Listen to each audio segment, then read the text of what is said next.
Welcome back to Hoochos. Today on Hoochos, we're going to unbox, par test, and review this. This is the Spider Farmer SF600. Let's get to unboxing. So in the box, we've got user manual, power cord, AC to DC adapter, hangers, and the light. All right, so let's discuss the light itself. The SF600 has 384 pieces of LED surface mount diodes. The diodes are Osram diodes, and they range from 2800 to 3000K, 4800 to 5000K, 660 to 665 red, 730 to 740 infrared, making this a full spectrum grow light. And the power draw from the wall should be 75 watts. As I mentioned, they're surface mount diodes laid over a long PCB, which utilizes the reflector as a heatsink. Now, heatsink is a little generous. I'm interested to see how hot this light gets. There's no anodization on this, what I assume is aluminium. I think the saving grace of this light will be surface area because it is a very long light and the PCB is distributing the heat back through the lampshade over a really large surface area. Even though it isn't the greatest heat sink, I feel like it will still be able to dissipate that heat away. It's advertised for seedling and veg, which I think is appropriate. I would not put this over any aggressively flowering plant. This light would mostly be suitable for your veg, seedling, cloning applications. It's powered from the wall into an AC to DC transformer. This isn't a driver. This actually just powers straight to the PCB, and along the PCB, you see these surface mount drivers placed sporadically along the PCB. This will add heat to the light, slightly more than having a driver directly mounted above, but shouldn't be too much more. And we'll have a look at the temperature that brings as well. The hanging for this light wasn't really explained in the manual. However, on the website, they do have photos of how to hang it. It comes with 2 screws on the top of the light and these interesting designed hangers. I actually really like these, despite their simplicity, and maybe because of it. You just screw these lugs onto the top of the light, and these come like this in one piece, and all you have to do is thread your wire back through the hanger and tighten this butterfly, and you've got yourself a hanging strap. The reason I like this is because you can make it as short as you like. So you can take up the entire headspace within a grow room if you wanted to.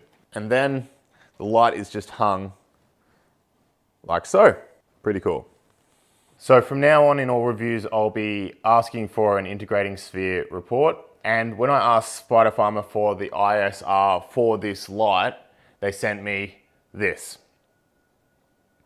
To test this light, I'm going to be putting it over my standard 1 by 1.2 square meter area that I test all lights under, and I'm also going to test it over the recommended 2 by 4 foot grow area that this light is specified to cover. Let's put it over a par meter. So the power draw from the wall is 74 watts. All right, so I've been running this lamp for half an hour and it's not even, it's warm to the touch. Like, I can pick this lamp up, oh, it's bright, and it's, it's not burning me, which is unreal.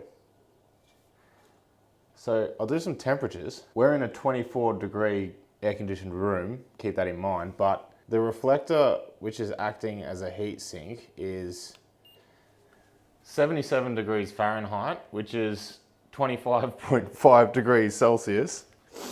On the top in the middle, where it will be the hottest, is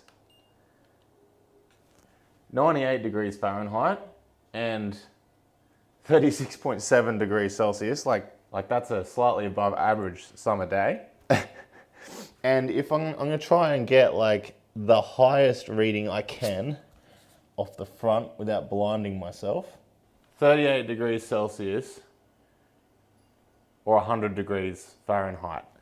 Mind you, those readings will be inaccurate because they're either on LED diodes or a PCB, and you really need something over the top of aluminium to get an accurate reading. This is a really cool running light, which is really surprising. So I originally came into this review fairly skeptical. The light has a very thin heat sink, and with so many diodes, I thought this light would put out a ton of heat and not be able to handle the amount that it created. But it runs really cool. I think this is because they're running the LED diodes at a fraction of what they're capable of. And this is allowing the light to run extremely efficiently, and it's actually given it a fairly good efficacy as well, especially considering it's got surface mount drivers. So we'll start with the efficacy for the 2 foot by 4 foot area, which is 0.72 meters. The average across that area was 156.5, and we times that by 0.72, then divide it by 74, which was the watt draw. This gives us an efficacy of 1.5. Over the 1.2 square meters, we got an average of 111. We then times that by 1.2 and divide by 74, and we get an efficacy of 1.8 micromoles per joule. So those are really good efficacies, especially for a surface mount driver light. I'm actually really impressed. This light does what it says it will do, and I'm glad Spider Farmer recommends it for seedlings and vegetative growth. That's really what it's good for. And if you're in the market for a form factor like this light and you're just trying to raise seedlings and clones or some veg, this is the perfect light for you. All right, well, I hope you enjoyed this episode of Hoochos. I'll see you next time. Happy hydroponicking.